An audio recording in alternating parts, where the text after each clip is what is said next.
আসসালামু আলাইকুম বন্ধুরা, মুর্তাজা ব্লগস ভিডিওর আরেকটি নতুন ভিডিওতে আপনাদেরকে স্বাগত। তো বন্ধুরা, আজকে আমরা যাচ্ছি আমাদের রাজধানী ঢাকাতে হযরত শাহজালাল আন্তর্জাতিক বিমানবন্দরে আমার খালাতো বোনের জামাইকে রিসিভ করতে। তিনি মালয়েশিয়া থেকে নিজ বাসায় ফিরছেন। বন্ধুরা, আমরা এখন গাড়ির অপেক্ষায় আছি। গাড়ির অপেক্ষায় থাকতে থাকতে অবশেষে গাড়ি চলে আসলো। আমরা জেকরগাছা দর্শদিনা থেকে গাড়িতে উঠছি।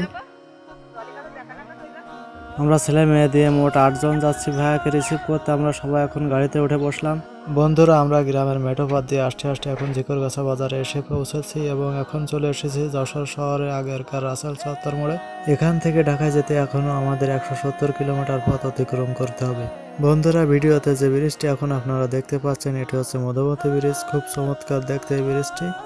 এখন আমরা যে জায়গায় আছি, এখন এখান থেকে ঢাকায় যেতে আমাদের 120 কিলোমিটার পথ অতিক্রম করতে হবে।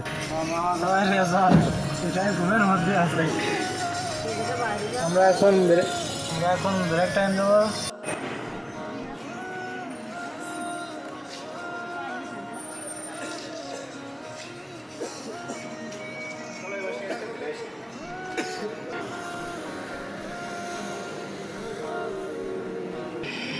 আমরা মোটার ব্রেক দিচ্ছি ওইসা বাপু। আমরা 12:45-এর দিকে ফরিদপুরে এসে পৌঁছেছি। এখন আমরা বন্ধুরা, আমরা ফরিদপুরে নেমে চা পান করে আবার আমাদের গাড়িতে উঠে বসলাম আমাদের গন্তব্যস্থল হযরত শাহজালাল আন্তর্জাতিক বিমানবন্দরের দিকে। বন্ধুরা, আমি এই টোল প্লাজার উপরে জাতির পিতা হযরত ইব্রাহিম আলাইহিস সালাম লেখা দেখে খুব খুশি হলাম। আমরা ফিরে আমাদের সেই স্বপ্নের পদ্মা সেতুর কাছে চলে এসেছি। আপনারা দেখছেন আমরা পদ্মা সেতু টোল প্লাজার সামনে রয়েছে, আর এখানে বিল পরিশোধ করে আমরা আমাদের সেই স্বপ্নের পদ্মা সেতুর উপর আরোহণ করব। বন্ধুরা, আমরা কিন্তু এখন আমাদের সেই বহুল প্রতীক্ষিত পদ্মা সেতুর উপরে উঠে গেছি। তো বন্ধুরা, এতক্ষণ জার্নি করার পর আমাদের গন্তব্যস্থল ঢাকাতে আমরা প্রায় পৌঁছে গেছি।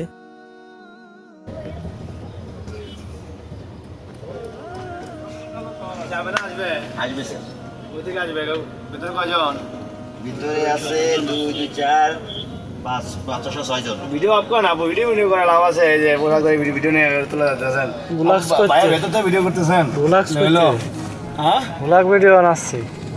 এখানে সামনে ভিডিও করে পিছনে ভিডিও করে। তো বন্ধুরা, আপনারা দেখতে পাচ্ছেন আমরা অনেকক্ষণ জার্নি করার পর আমাদের সেই গন্তব্যস্থল হযরত শাহজালাল আন্তর্জাতিক বিমানবন্দরে এসে পৌঁছেছি।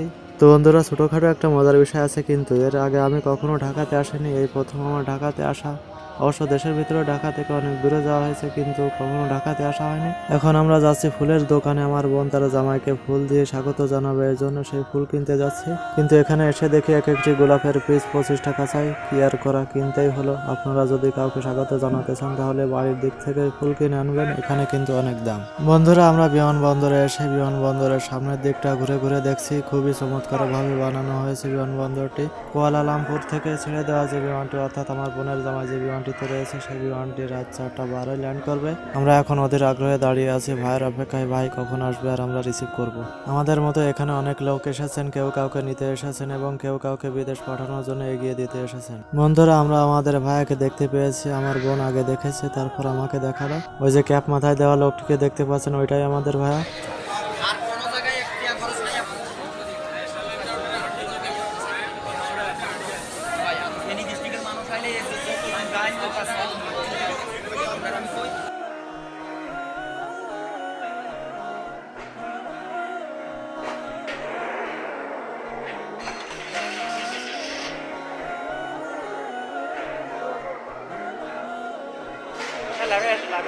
তো বন্ধুরা, আর কি, তারপর আমাদের ভাইয়া যে জিনিসগুলো নিয়ে এসেছে সেই জিনিসগুলো গাড়িতে উঠিয়ে ভাইয়াকে নিয়ে বাড়ির দিকে রওনা দিলাম।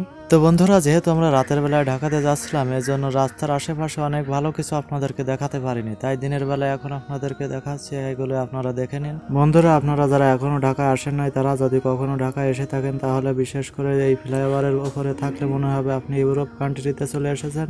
আমি ঢাকার এই অসাধারণ দৃশ্য শুধু টিভিতে দেখতে পারতাম, আজ সরাসরি দেখছি, আপনাদেরকেও দেখাচ্ছি। বন্ধুরা, আমরা বাড়ি ফেরার পথে আবার পদ্মা সেতুর উপরে চলে এসেছি। পদ্মা সেতুর নিচে দিয়ে যেসব নৌকাগুলো চলছে সেই সবগুলো অনেক ছোট দেখা যাচ্ছে।